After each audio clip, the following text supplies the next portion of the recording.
Breaking news. Nah, this happened about 4 days ago now, but Giannis trade rumors are back.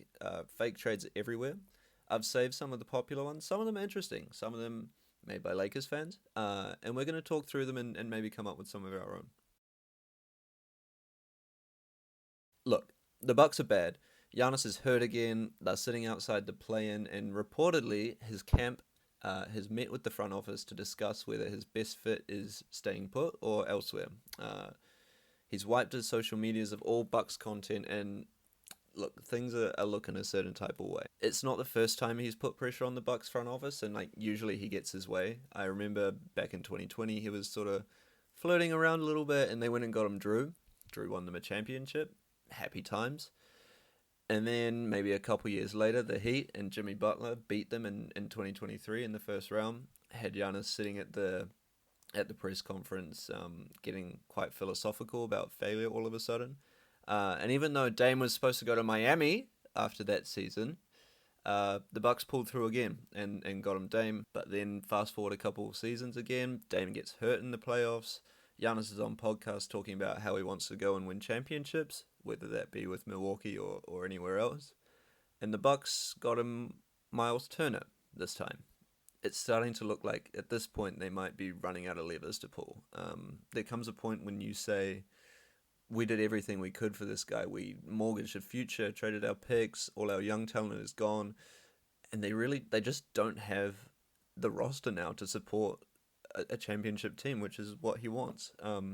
So it could be time to start looking for options, right? So let's do that. Let's see what's out there. Quick disclaimer before we start. This is not meant to be realistic CBA level sort of stuff. I'm talking about whether the idea makes sense to me and talking through that, but we're not doing the salary cap right here on camera. I know Spotrac has all the aprons and stuff built in. I'm going to use Fanspo because I like the little pictures, and I think visually it's just a lot nicer to see what we're talking about here. I got a bunch of teams coming up. Skip to here if you want to see a specific one. Otherwise, I'll see you in the video. Alright, so I've started with this Bleacher Report article, and the first one we've got is this Lakers package, which is just trash. Let's be honest here. Rui Hachimura, Gabe Vincent, Jared Vanderbilt, sure, expiring contracts. You've got Connect there, first round pick swaps, but man, if this isn't the Lakers, there's no way this is it. The Luka deal just totally broke NBA Twitter in a lot of ways, because Lakers fans were already famous for posting ridiculous packages where they get this crazy star for a discount, and you kind of can't blame them anymore. That Luka deal just dropped, and whatever ridiculous trade proposal they post now just could happen. But you gotta give up AR in this deal. Look, I got something I want to get off my chest. If you want to skip the Lakers rant, go right here. But can I talk Rob Pelinka real quick? Okay.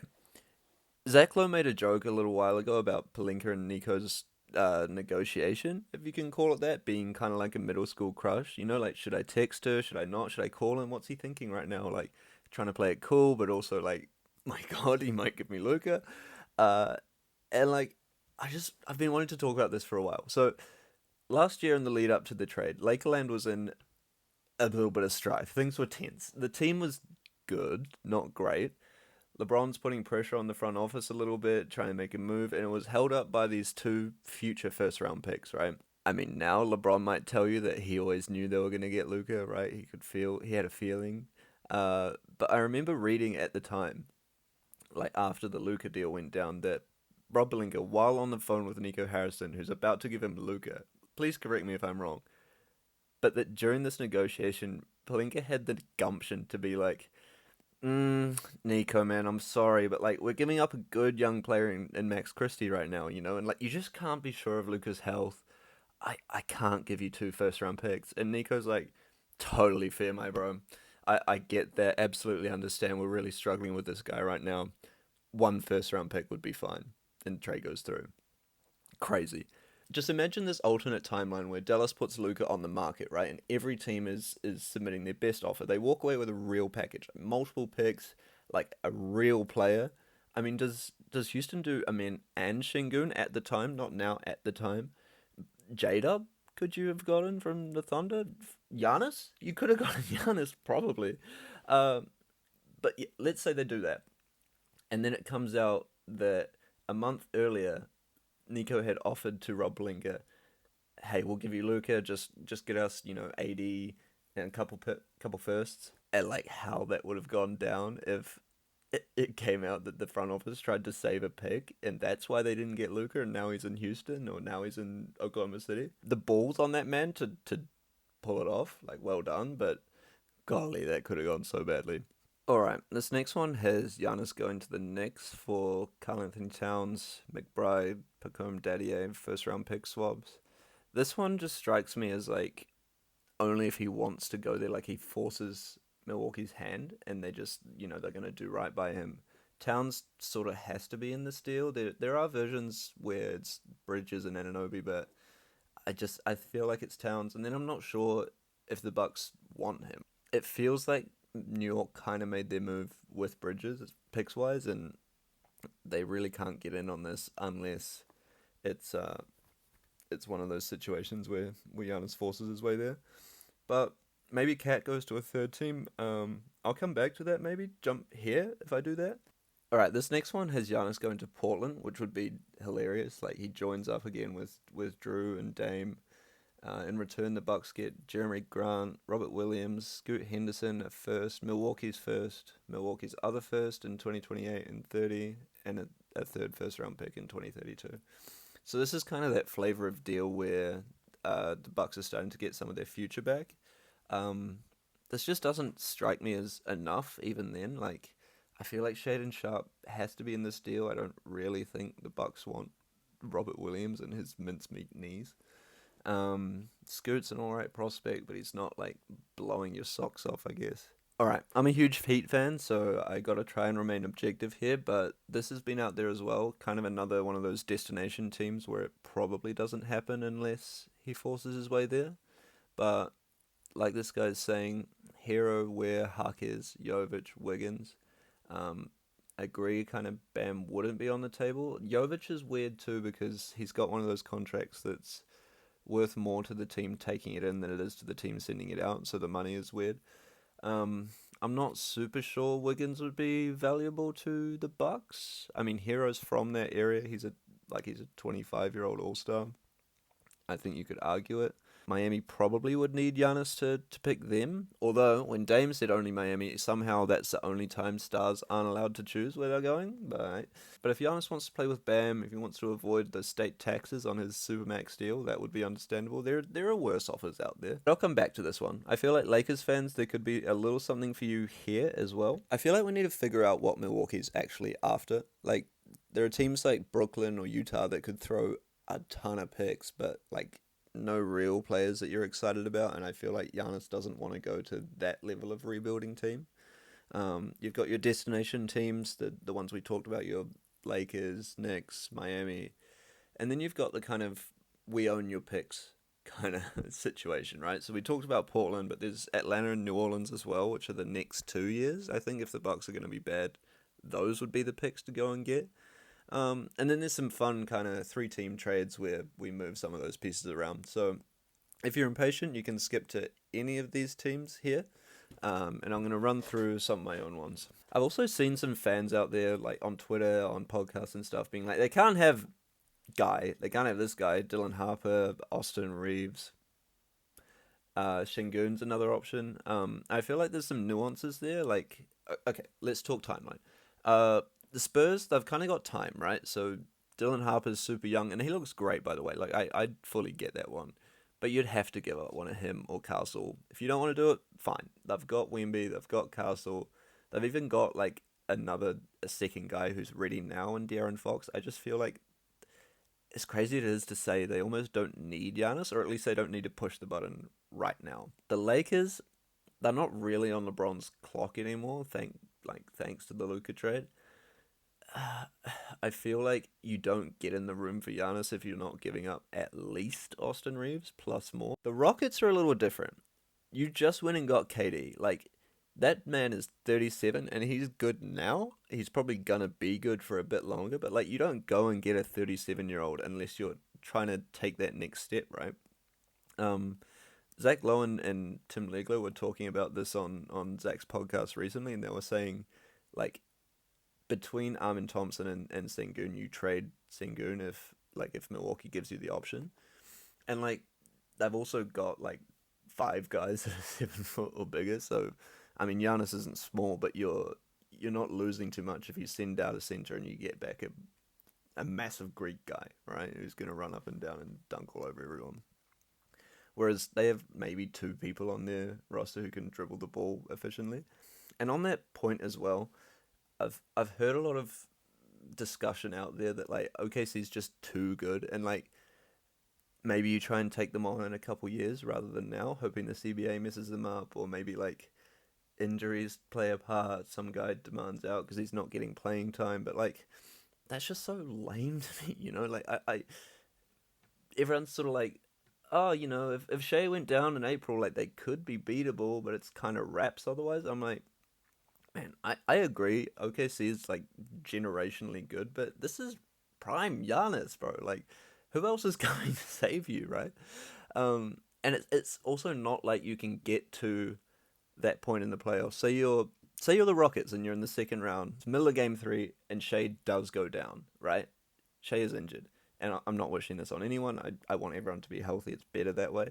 But, like, you can't be like, hold on. Let us call Giannis real quick. Like, you got to get that guy on your roster. He's going to be sitting on the couch at home if he stays with the Bucks. If I'm Houston, I'm having a pretty serious think about this. Something like this, potentially. Most of these say failed because you can't trade a whole bunch of people until December or January 15, and there's a little bit of money stuff, but I've tried to match up the salary as best as possible. But something like this, you send Sengun, you send Fred's money, he's injured this season. Reed Shepherd, kind of a prospect for them, and a couple of these first round picks that are quite valuable, especially the Phoenix one, maybe not. You get back another big in Portis. You send his brother. His brother's going to be in most of these deals. I kind of see them as a package. Like, let's say you start Amin, KD, one on the wings, Tari or Jabari, Giannis, and a big, Steven Adams. That's a good team, man. There's a lot of defense there. They can score. I don't know. I feel like it is one of those teams that could take on OKC, like, fully healthy or not. Let's go to the next one. Alright, in honor of Bill Simmons, I've got a traditional who says no. I'm never afraid to annoy a Celtics fan. Leaving the betrayal aside, kind of an interesting team straight away. You've still got Pritchard, still got White, Jaylen Brown, obviously, Giannis, Neemias Queta. I don't know if that, for the Bucks, getting Jason Tatum next year might not be terrible for you. He's young, he's decent, he's alright, I guess. I would never go so far as to say he's more than a role player. I'm joking. He's good. I just don't feel like this is realistic. Kind of fun though. Next one. The Hawks are interesting.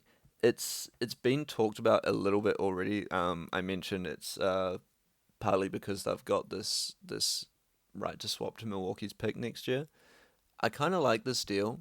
I'm not convinced you have to do Trey here. I feel like there could be another option here. So there's this one too, where, okay, you get Porzingis, you give up Luke Kennard. These are more like expiring contracts kind of vibe, along with a boatload of picks, right? The Pelicans also have a part of Milwaukee's pick. I'm not sure Giannis would want to go there, like the city or the team. It doesn't seem like they're very well run. And it would really depend on how the Bucks felt about Zion. But, like, another talented guy, Herb Jones, Jordan Hawkins, it doesn't feel like it's super realistic. But you never know. The Pelicans, I mean, they don't have the pick as it stands. It kind of forces them to go for it. I thought about the Warriors, but Kuminga isn't enough, and you'd have to trade probably half their roster to make up the money, unless you're sending one of Draymond or Jimmy, and I don't really see the Bucks wanting either of those guys. The Clippers as well would be a desperation sort of thing. They just also don't have anything the Bucks would really want, like Zubac, John Collins, the corpse of Brook Lopez, a 1988 Nicholas Batum. Not really. And OKC has all of the Clippers picks. Adam Silver might take the rest soon, it doesn't feel like it's there. This one's fun to me. I mean, the money matches. I'm not so sure the Grizzlies would be into Ja. It's sort of similar to the Zion thing, but They need a guard. He could fit all right next to Ryan Rollins. There's a couple picks there, some interesting young players. The Grizzlies have a ton of young players on small contracts, so it'll kind of be like a take your pick sort of thing. And then as far as the Grizzlies side, they've still got Ty Jerome over there. You got KCP. Not the most exciting backcourt, but if you're backing that up with Giannis, Jaren Jackson, Zach Edey, somewhat interesting. Like I said, they've still got guys off the bench. Your Jalen Wells, Vince Williams, whoever's not in the deal really. Could round out an interesting team. Grizzlies are kind of at a crossroads with Ja anyway, and this would be like a real dream scenario for them, I would say, but I don't know. Next one I've seen talked about a little bit is Toronto. I'm not really sure about this one. I don't think Toronto would do Scotty. If they didn't do Scotty, he and Giannis together feel a little duplicative. But I put this together. It's RJ Barrett, Pirtle, a couple of their like more recent firsts, and then they have like a decent amount of picks of their own to send. This one I like a lot. Detroit would be scary with Giannis in their lineup. The only thing is this is me trying to keep Osar out of the deal. But then again, I'm starting to think that regardless of how good your backcourt is, Cade is amazing, and Duncan Robinson can shoot that thing. But yeah, with like Osar, Giannis, Duran, with Osar and Duran together on the floor, I just feel like there's no driving lane for Giannis, and like his effectiveness kind of drops away. But maybe you do a version of this where you do send Osar, you send Ron Holland, keep Robinson, keep Ivy, and you start Cade, Ivy, Giannis, Stewart, Duran, or something like that. It could be worse. It could be worse. And I feel like they would immediately vault into that like real contender kind of status. Giannis and Cade is a tough 1-2 duo. I had to do it. A lot of this depends on the Terry Rozier situation and how it plays out, whether or not he's allowed to be traded. He was allowed to be traded once, I will say, when he was already under investigation. Didn't say anything about it when the Hornets were trading him our ways, but it's alright, I'm over it. So this one is Tyler Hero, Wisconsin native, like I said. Rozier, Fontecchio, a couple of the young guys. Zach Lowe again said that this conversation starts and ends with Killer Ware. I agree. Jaquez is playing well, might be interesting. He's no Giannis. Fontecchio is just money to throw in. There's the picks and the swaps. The thing is, if it's not Terry, I'm not sure the Bucks would want Wiggins. I guess you could send him to a third team. The Lakers. Oh, okay. Hang on. Let me cook. All right. So I cooked this one up. In the off season, there was rumors that the Lakers wanted Wiggins or might want Wiggins. We don't know. But he would fit nicely into their starting lineup I've got here. And rejoice, Lakers fans, you get to keep your hillbilly Kobe. But in this situation, the Lakers are starting Luka, Reeves, Wiggins, LeBron, and Ayton, which is really nice, I think.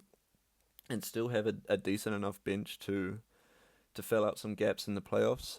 For the Heat side of it, you keep Davion and Norman Powell. Jaquez moves into the starting lineup with Giannis and Bam. Would probably need a backup center. You could swap out Trent for Jericho Sims, I think, is on the Bucks still. I took Vanderbilt in this situation from the Lakers, but it could be Maxi Kleber instead. Can he still play? Is he cooked? Lakers fans, let me know. Thanasis will not be seeing the floor, but he's there for the vibes. You got to keep this guy happy.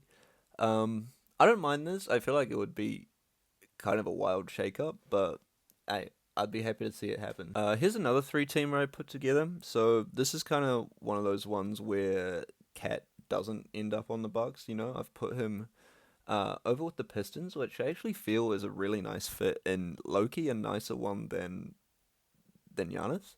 So they keep Asar in this situation like I was talking about, but you start Cade and Ivy in your backcourt, you've got Asar, you still got Duran, and you've got Cat spacing, which I feel like is really, really nice for Detroit, especially given they get to keep some of their other guys. Obviously, you're giving up Ron Holland, Paul Reed, Duncan Robinson, like a lot of depth, but you can take back a couple minimum guys.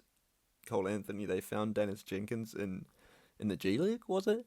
Karis LeVert's still there. Isaiah Stewart can obviously slide into the 4, Cat to the 5, so you don't actually have to play Jericho Sims in the playoffs, which is probably nice. For the Knicks side of it, this is an insane team. Brunson, Bridges, Anunoby, Giannis, Mitchell Robinson. He might be there, he might not. But then again, I feel like it's one of those things where maybe you go and upgrade that center rotation a little bit. You've still got Josh Hart coming off the bench. It's an interesting team, man. And then for the Bucks side of it, I feel like I haven't talked much about the Bucks. I just don't think they're gonna get a deal that's totally happy with when you're sending out Giannis, But you've got some young players here. McBride's good. Daddy A, I have no idea. I won't lie. Ron Holland's showing some things. Tobias Harris is a big expiring.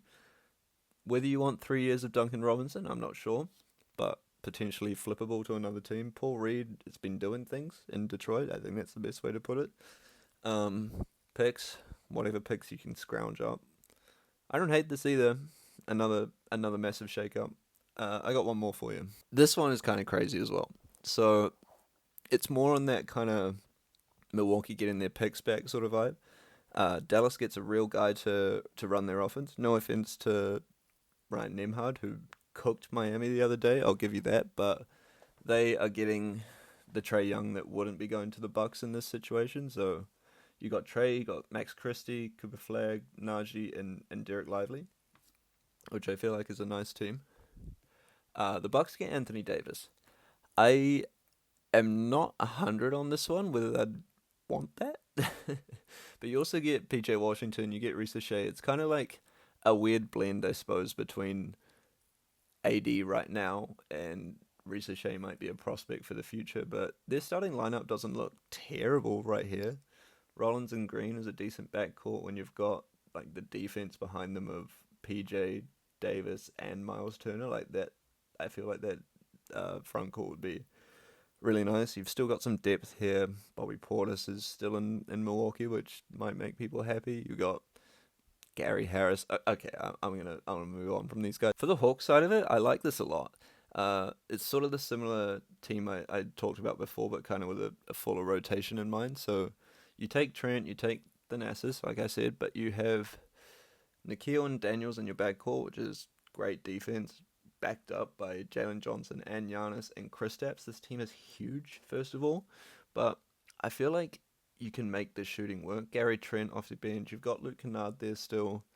It might be a little patchy, but just the downhill force you would have. Kristaps obviously on the outside, trailer 3. Kongu's been starting to shoot it a bit recently.